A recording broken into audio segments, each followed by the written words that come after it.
Nutrición, dislipemia y obesidad. Se tratarán en el siguiente tema de una manera profunda las dislipemias, incluyendo sus causas y tratamiento, la valoración nutricional y el soporte nutricional enteral y parenteral, y por último la obesidad, su clasificación y tratamientos médicos y quirúrgicos.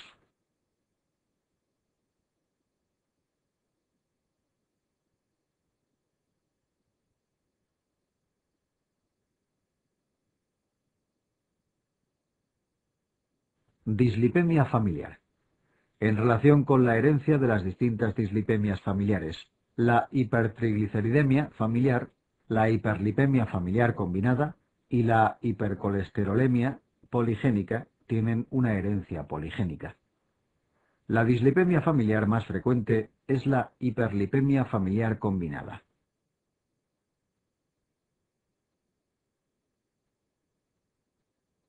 Tiene interés la diferenciación clínica entre la hipercolesterolemia familiar monogénica y la poligénica. En la forma monogénica aparecerán xantomas tendinosos, y estos pacientes tienen más de un 10% de familiares afectos.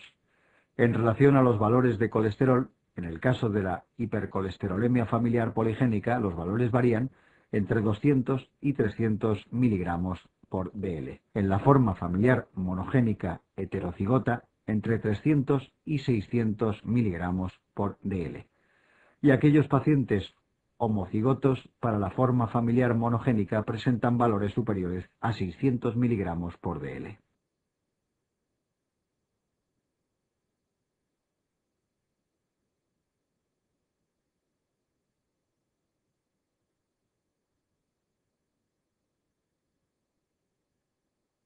Hiperlipoproteinemias secundarias.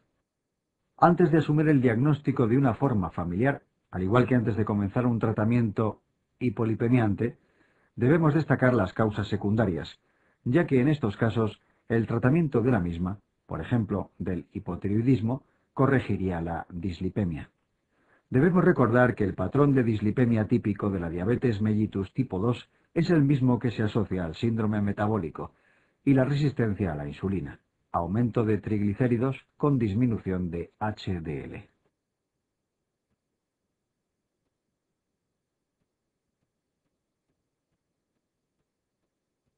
En la diabetes mellitus tipo 1 podemos encontrar un patrón similar al de la diabetes mellitus tipo 2 en periodos de mal control glucémico. También son de especial importancia la dislipemia asociada a resistencia a insulina, que se asocia al tratamiento antirretroviral de alta actividad con inhibidores de la proteasa.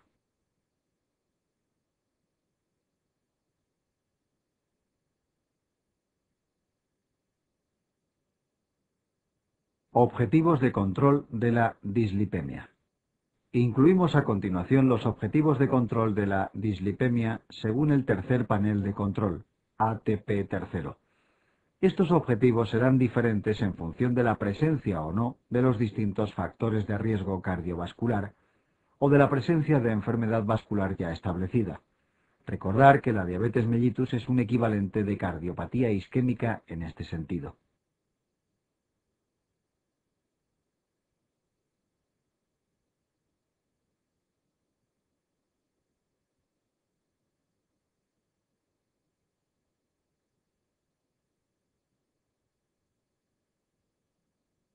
Hipolipemiantes. Presentamos el cuadro resumen de los principios activos, efectos sobre colesterol y triglicéridos, acción y efectos adversos de los hipolipemiantes comercializados.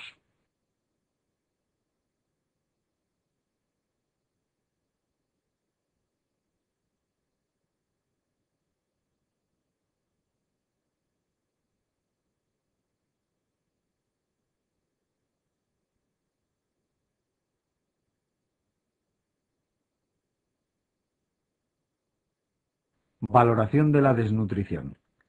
Aunque clásicamente se describían dos síndromes, el marasmo y el cuásicor, en la práctica clínica la mayoría de los estados de desnutrición son mixtos. El primer índice de utilidad para la valoración nutricional es el peso y sus distintas combinaciones. Tiene gran importancia también el conocimiento de las características de las proteínas que evalúan el compartimento visceral, albúmina, transferrina, prealbúmina y proteína ligadora de retinol, junto con su vida media.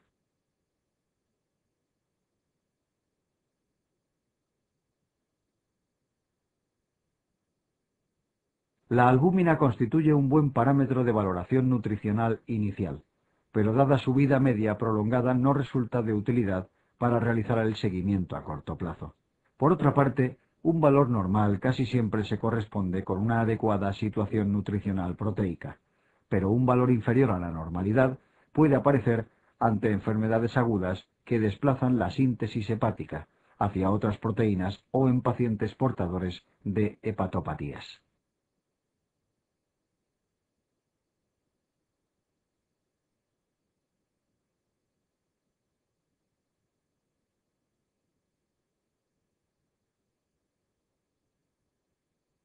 Soporte nutricional. Cuando se quiere realizar una nutrición correcta, es importante, en primer lugar, realizar una valoración del estado nutricional y a continuación realizar una evaluación de los requerimientos. Para ello es preciso conocer el metabolismo basal y el gasto energético añadido del paciente. Como norma general, siempre que sea posible, se utilizará el tubo digestivo, porque es más fisiológico, más fácil de usar, seguro y barato. Por eso es importante la evaluación de su capacidad de motilidad, longitud y capacidad de absorción adecuadas.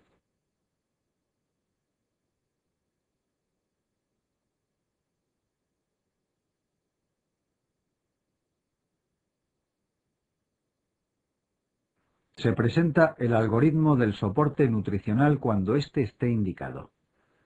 De una manera general, se precisará el soporte nutricional cuando el paciente sea incapaz de cubrir por sí mismo más del 50% de sus necesidades calóricas y proteicas durante más de 7 días. Si el paciente presentase una situación de desnutrición previa, la indicación de soporte nutricional se establecería con un tiempo de espera inferior a 7 días.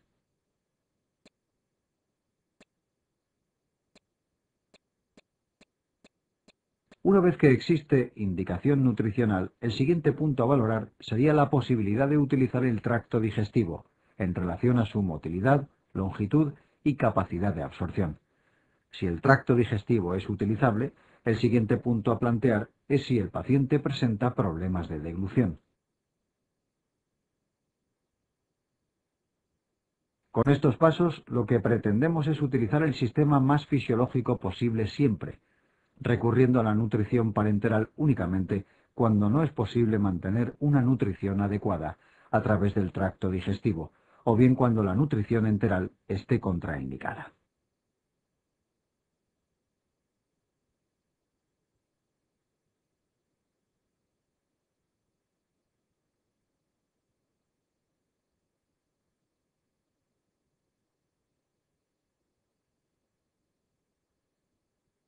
Se muestra en la figura los distintos accesos que pueden obtenerse para la alimentación artificial.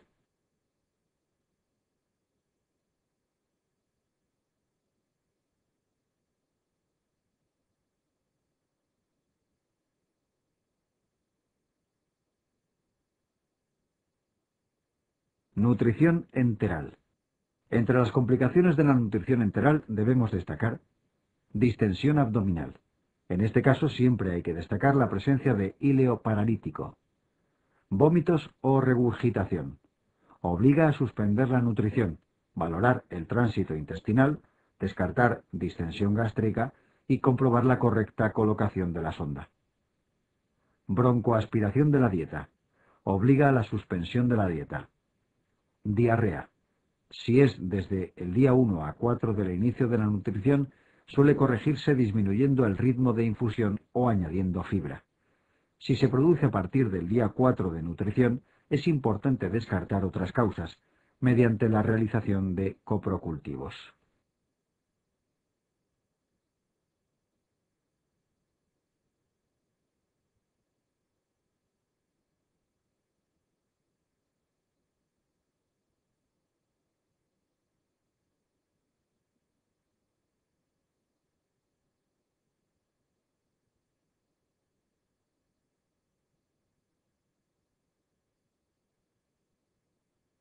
parenteral.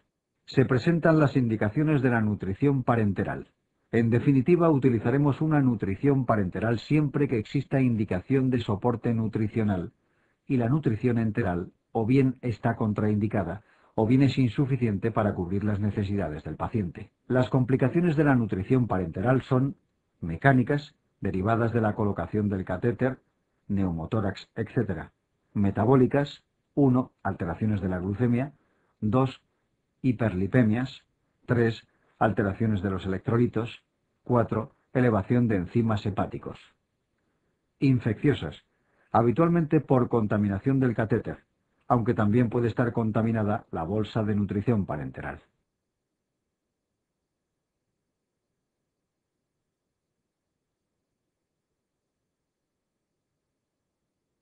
Clasificación de la obesidad. El índice de masa corporal o de Quetelet se define como el cociente entre el peso en kilogramos por la talla al cuadrado en metros. El IMC nos permite clasificar la obesidad en grados.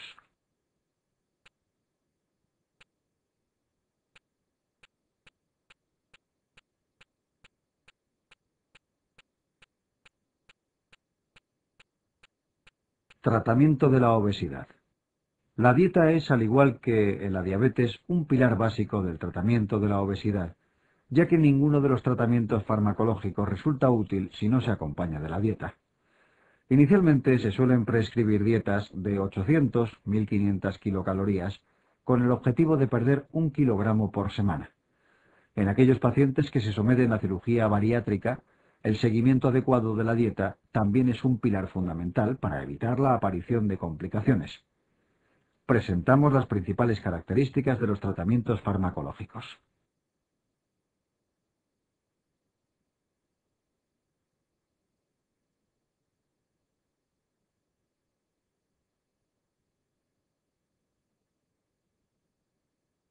Objetivos de tratamiento en la obesidad. Se presentan los objetivos del tratamiento de la obesidad en función de su grado y los tratamientos recomendados en cada caso.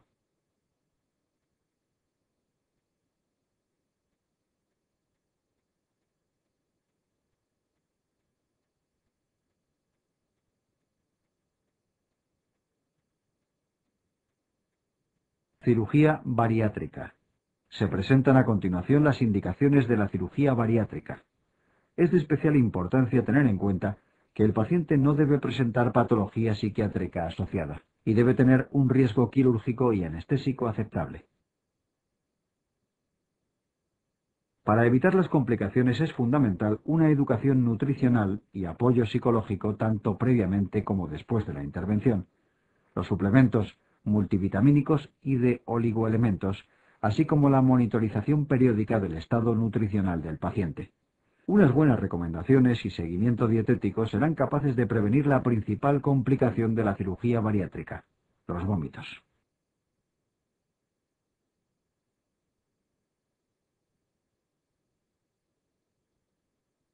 Metabolismo del calcio.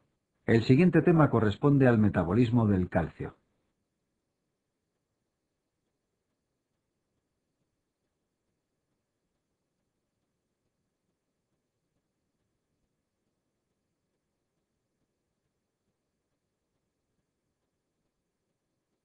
Diagnóstico diferencial. El diagnóstico diferencial de la hipercalcemia incluye multitud de patologías, siendo las causas más frecuentes el hiperparatiroidismo primero y las neoplasias malignas en los pacientes no hospitalizados y hospitalizados respectivamente. En la actualidad, lo habitual es que al diagnóstico los pacientes se encuentren asintomáticos y que la hipercalcemia se haya detectado en una analítica de rutina. En aquellos pacientes que desarrollan sintomatología, la clínica consiste en la presencia de astenia, poliuria, polidipsia, estreñimiento, disminución del nivel de conciencia y arritmias cardíacas. En los casos de hipercalcemia crónica relacionados con hiperparatiroidismo primario, puede aparecer una afectación ósea característica que se conoce como osteitis fibrosa quística, así como afectación renal por depósitos de calcio en el intersticio renal, nefrocalcinosis, o bien la aparición de nefrolitiasis por cálculos de oxalato y fosfato cálcico.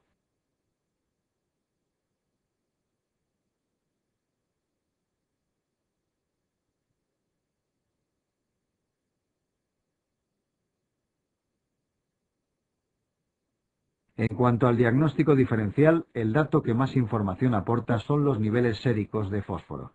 Aquellos pacientes con niveles de fósforo bajos o en el límite bajo de la normalidad, en la inmensa mayoría de las ocasiones van a padecer un hiperparatiroidismo primero.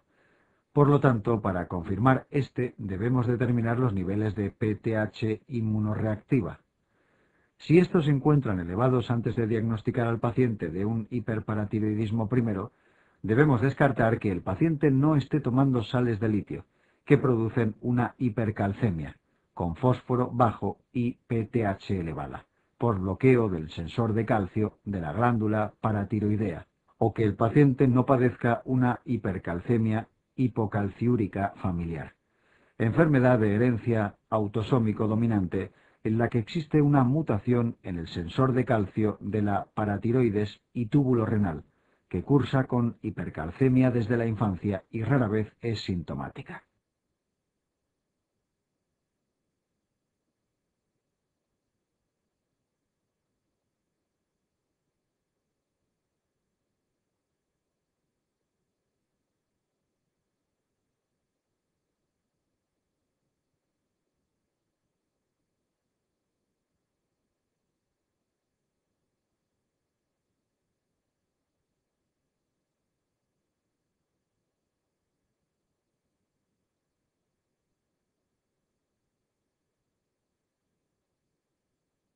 Si tras la determinación de los niveles de PTH nos encontramos con que estos están suprimidos, debemos descartar inmediatamente la existencia de una hipercalcemia paraneoplásica por secreción de PTH-RP, proteína relacionada con la PTH, que es una proteína con acciones similares a la PTH y que es segregada por células neoplásicas fundamentalmente de estirpe epidermoide.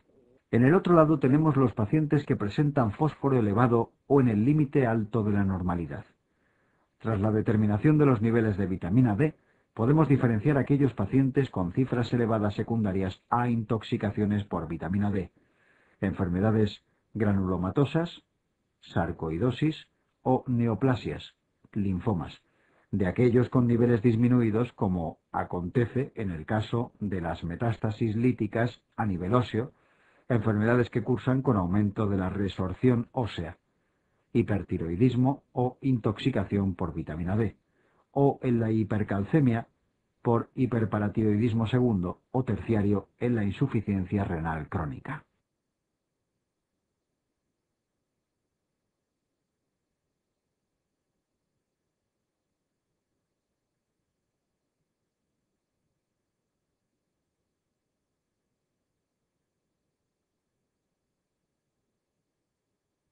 La hipercalcemia aguda es una situación de gravedad que puede comprometer la vida del paciente. Por lo tanto, va a requerir la instauración precoz de medidas terapéuticas con el objeto de disminuir las cifras de calcio plasmático. La medida más precoz y eficaz es la rehidratación del paciente, que corrige la situación de repleción de volumen que presentan estos sujetos e incrementa la eliminación urinaria de calcio. Una vez conseguida la repleción de volumen, la adicción de diuréticos de asa, furosemida, incrementa aún más la eliminación urinaria de calcio.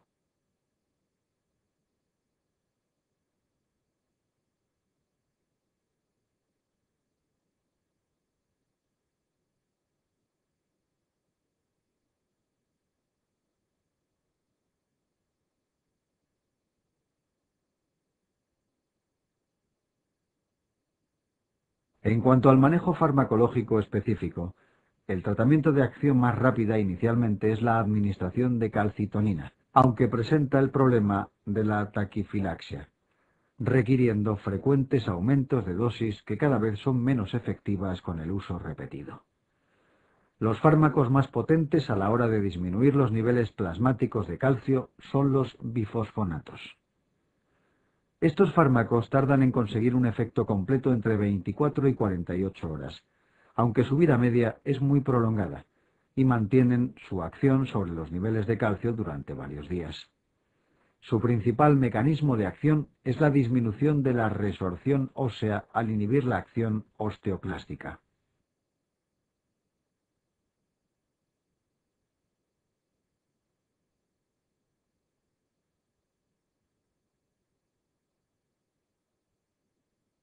Debemos vigilar los niveles de fósforo, que pueden aumentar, y los de calcio, que pueden disminuir, incluso al rango de hipocalcemia. Finalmente, en el manejo clínico de las hipercalcemias también se emplean los glucocorticoides, por su acción antiinflamatoria sobre lesiones neoplásicas y la inhibición de la acción de la vitamina D. Por lo tanto, debemos tener muy en cuenta que el empleo de glucocorticoides solo está indicado en aquellos pacientes con hipercalcemia de origen tumoral o secundaria a la elevación de las cifras de vitamina D.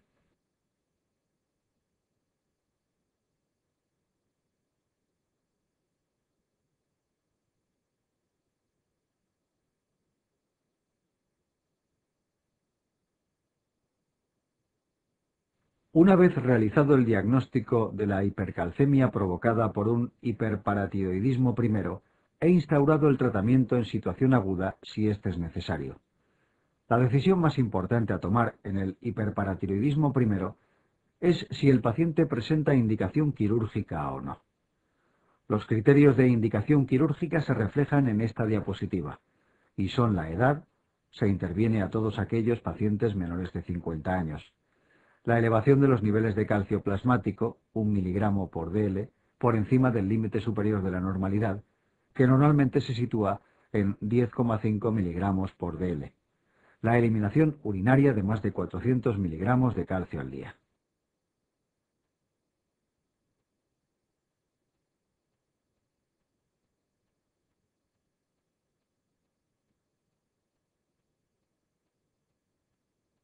Una disminución en el aclaramiento de creatinina superior al 30% del aclaramiento que le correspondiera al paciente ajustado a edad y sexo, el padecimiento de episodios de nefrolitiasis aguda de repetición o la visualización de un cálculo en la vía urinaria en la radiografía simple de abdomen.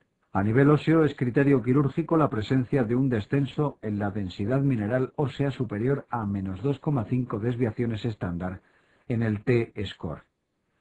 Junto a estos criterios también se consideran de indicación quirúrgica aquellos pacientes que hayan presentado un episodio de hipercalcemia aguda que haya comprometido su vida, o bien que no se pueda asegurar por motivos psíquicos, sociales o económicos un correcto seguimiento en consultas.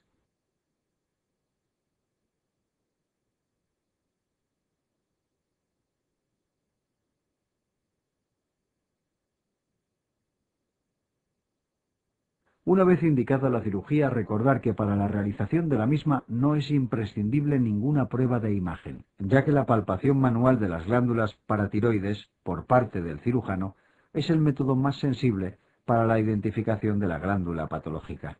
En caso de programar una cirugía mínimamente invasiva, sí sería necesario localizar las glándulas afectas antes del acto quirúrgico, lo que se puede conseguir mediante la realización con una gammagrafía con tecnecio sestamibi, que en caso de resultado dudoso se puede acompañar de una ecografía selectiva de la región paratiroidea.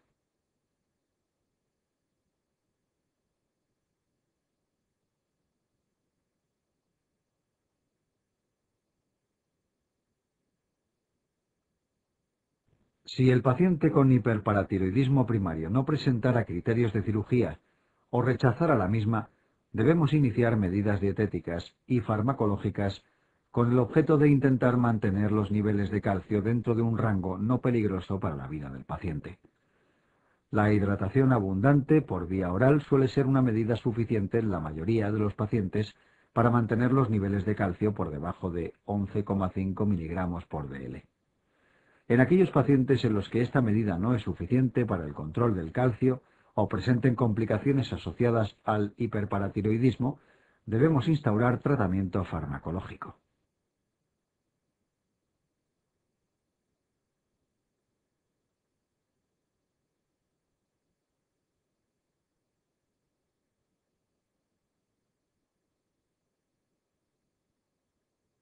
Las mujeres posmenopáusicas que presenten cierto grado de dismineralización ósea pueden verse beneficiadas del empleo de terapia hormonal sustitutiva con estrógenos durante los primeros 5 años de menopausia. La prolongación del tratamiento estrogénico durante más tiempo del recomendado se ha visto asociada a un incremento de eventos cardiovasculares y, por lo tanto, no estaría indicado en este tipo de población. Otra opción terapéutica es el empleo de moduladores selectivos del receptor estrogénico, como el raloxifeno, que se ha mostrado efectivo en el tratamiento de la osteoporosis de la mujer posmenopáusica. Los fármacos antirresortivos de más amplio uso y una amplia experiencia clínica son los bifosfonatos, de los que disponemos de formas galénicas de administración semanal. Se han demostrado efectivos tanto en la disminución de las cifras de calcio circulantes como en la detección de la progresión e incremento de la densidad mineral ósea en el hueso osteopénico y osteoporótico.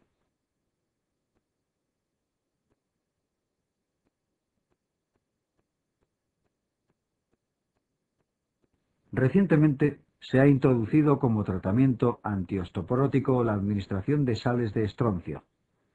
Finalmente, como tratamiento específico del hiperparatiroidismo, en aquellos casos con contraindicación o rechazo a la cirugía, disponemos del tratamiento con fármacos calciomiméticos, que son agonistas de alta afinidad del receptor de calcio a nivel de la glándula paratiroidea, que han demostrado ser muy efectivos en el manejo del hiperparatiroidismo secundario de la insuficiencia renal crónica, aunque también se han obtenido resultados satisfactorios en el manejo de los pacientes con hiperparatiroidismo primario.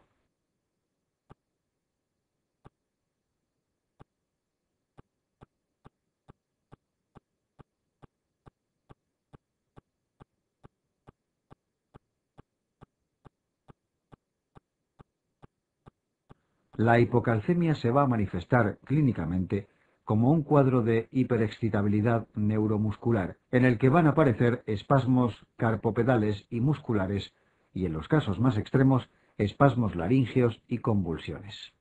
En casos severos puede cursar con parada cardiorrespiratoria. A nivel cardíaco se asocia con inversión de la onda T y prolongación del intervalo QT. Clínicamente podemos valorarla mediante los signos de Trousseau y Vostek, o espasmos carpopedal tras el inflado de un manguito de presión arterial en una extremidad superior con compresión mantenida por encima de la presión arterial sistólica, o la aparición de trismus tras la percusión sobre los músculos maseteros respectivamente.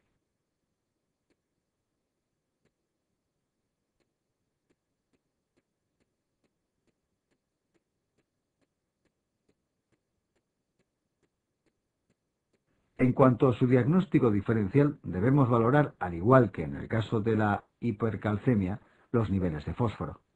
Los pacientes con niveles de calcio y fósforo disminuidos suelen tener en la mayoría de las ocasiones como causa subyacente el déficit de vitamina D, que se puede observar en pacientes ancianos hospitalizados, pacientes alcohólicos o con cuadros de malabsorción crónica. Si los niveles de fósforo se encuentran aumentados, debemos determinar las cifras de paratormona inmunorreactiva.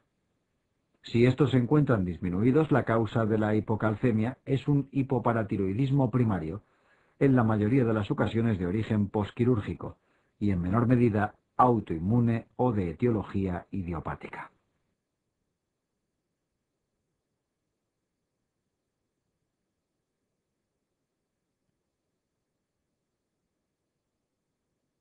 Si los niveles de PTH están elevados, nos podemos encontrar ante una fase precoz del hiperparatiroidismo secundario de una insuficiencia renal crónica, o bien el paciente puede presentar una anomalía en el receptor de PTH, conocida como pseudohipoparatiroidismo.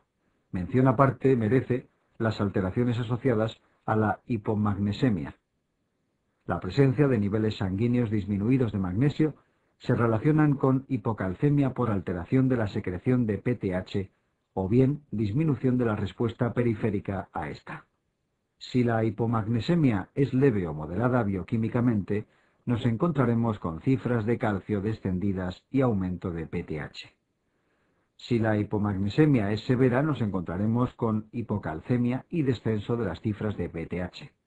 Por lo tanto, ante cualquier hipocalcemia que no se corrige con tratamiento habitual, debemos pensar en la presencia de una hipomagnesemia coexistente y corregir previamente esta.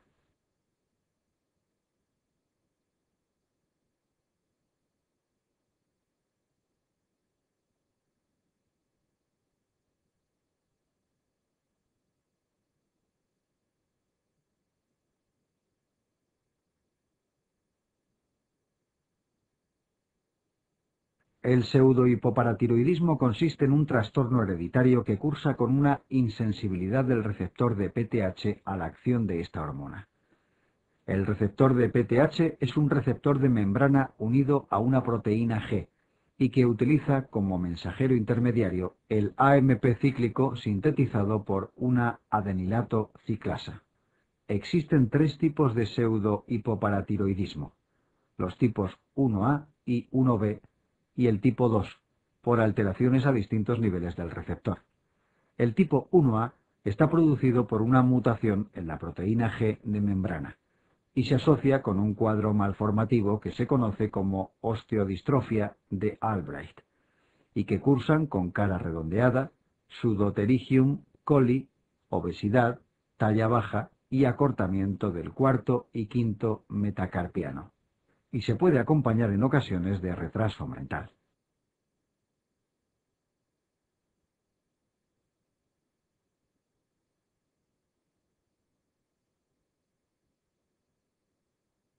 Como la proteína G interviene en otros receptores hormonales, los pacientes presentan resistencia a la acción de otras hormonas como la TSH, GnRH y hormona antidiurética. La mutación se localiza en el cromosoma 20. El pseudohipoparatiroidismo tipo 1B presenta una alteración en el receptor entre la proteína G y la producción de AMP cíclico. El pseudohipoparatiroidismo tipo 1B presenta una alteración del receptor posterior a la producción de AMP cíclico. Para diferenciar entre los tipos 1 y 2, se ha utilizado la administración de PTH intravenosa, tras la que se obtiene un incremento de las cifras de AMP cíclico en orina en el tipo 2, mientras que esta excreción no se incrementa en los tipos 1. En ninguno de los tres casos se incrementará la excreción urinaria de fósforo en respuesta a la PTH, lo que confirma la insensibilidad del receptor a la acción de la hormona. La presencia de osteodistrofia de Albright, sin alteración en el receptor de PTH ni ninguna otra insensibilidad a la acción hormonal, se conoce como pseudo-hipoparatiroidismo.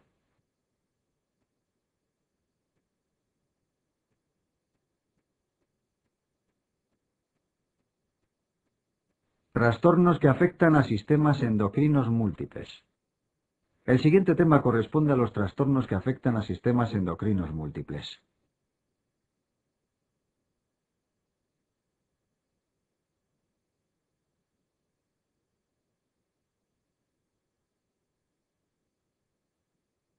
Los síndromes poliglandulares autoinmunes son enfermedades hereditarias en las que se asocian diversas manifestaciones endocrinológicas de origen autoinmune. Existen dos tipos. El síndrome poliglandular autoinmune tipo 1 presenta una herencia autosómico recesiva relacionada con mutaciones en el gen AIRE localizado en el cromosoma 20. Es una enfermedad que se diagnostica en la infancia, cursando con una tríada característica, consistente en la aparición de candidiasis mucocutánea resistente al tratamiento habitual, adrenalitis autoinmune e hipoparatiroidismo autoinmune.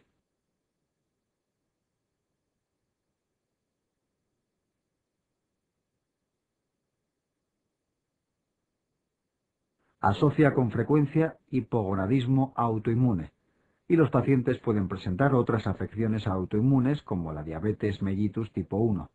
El síndrome poliglandular autoinmune tipo 2 se manifiesta en la adulta y es de herencia poligénica.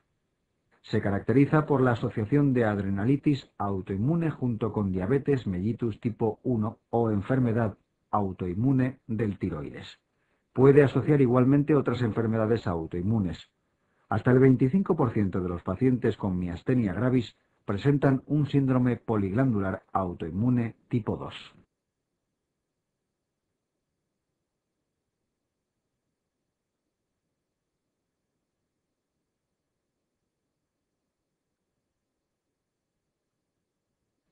Las neoplasias endocrinas múltiples, MEN, son enfermedades hereditarias en las que se asocian varios tipos de tumores de estirpe endocrinológica. El MEN tipo 1 se hereda de forma autosómico dominante por la mutación de un gen conocido como menina localizado en el cromosoma 11. La alteración que con más frecuencia presentan estos pacientes es un hiperparatiroidismo primero como consecuencia de una hiperplasia de paratiroides, al contrario que ocurre en el hiperparatiroidismo primero aislado, en el que la mayoría de las ocasiones, más del 80% de los casos, lo que encontramos es un adenoma de paratiroides.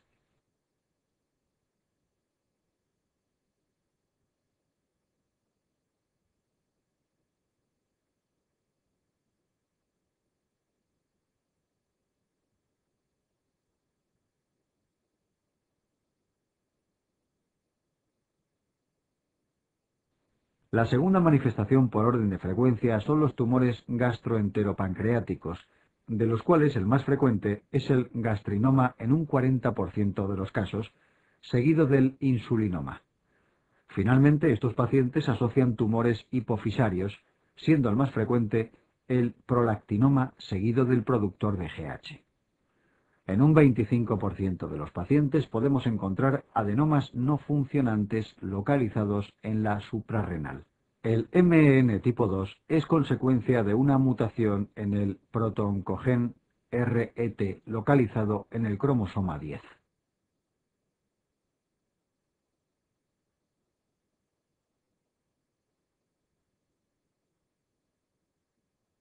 Es de herencia autosómico dominante. A su vez, se divide en dos subtipos. El MEN tipo 2A asocia cáncer medular de tiroides como manifestación más frecuente, que además se localiza de forma característica en la unión del tercio superior con los dos tercios inferiores de cada lóbulo. Aproximadamente la mitad de los pacientes van a presentar un feocromocitoma que con frecuencia es bilateral y que característicamente produce más adrenalina que noradrenalina.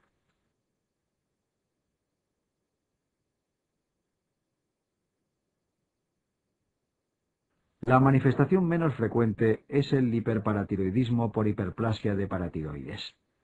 Otras asociaciones que se encuentran en estos pacientes son la presencia de lesiones liquenoides cutáneas y la enfermedad de Hirschsprung.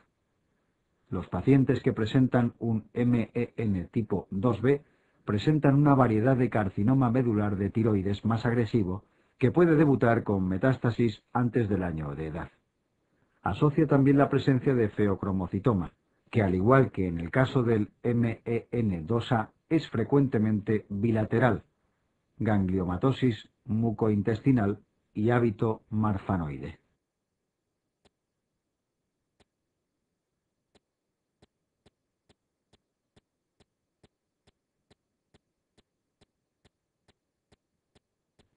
La segunda manifestación por orden de frecuencia son los tumores gastroenteropancreáticos, de los cuales el más frecuente es el gastrinoma en un 40% de los casos, seguido del insulinoma.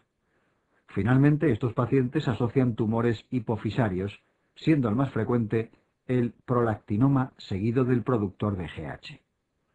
En un 25% de los pacientes podemos encontrar adenomas no funcionantes localizados en la suprarrenal.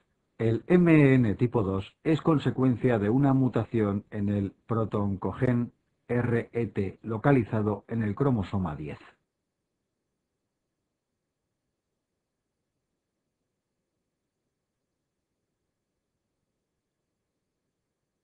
Es de herencia autosómico dominante.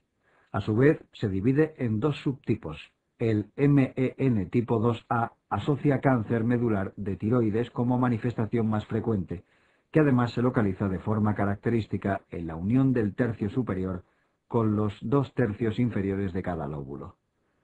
Aproximadamente la mitad de los pacientes van a presentar un feocromocitoma que con frecuencia es bilateral y que característicamente produce más adrenalina que noradrenalina.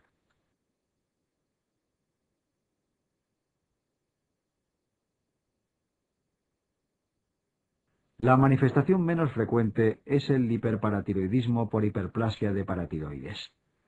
Otras asociaciones que se encuentran en estos pacientes son la presencia de lesiones liquenoides cutáneas y la enfermedad de Hirschsprung.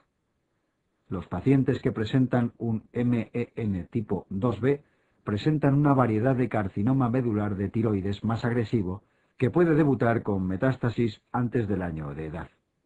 Asocia también la presencia de feocromocitoma, que al igual que en el caso del MEN2A es frecuentemente bilateral, gangliomatosis mucointestinal y hábito marfanoide.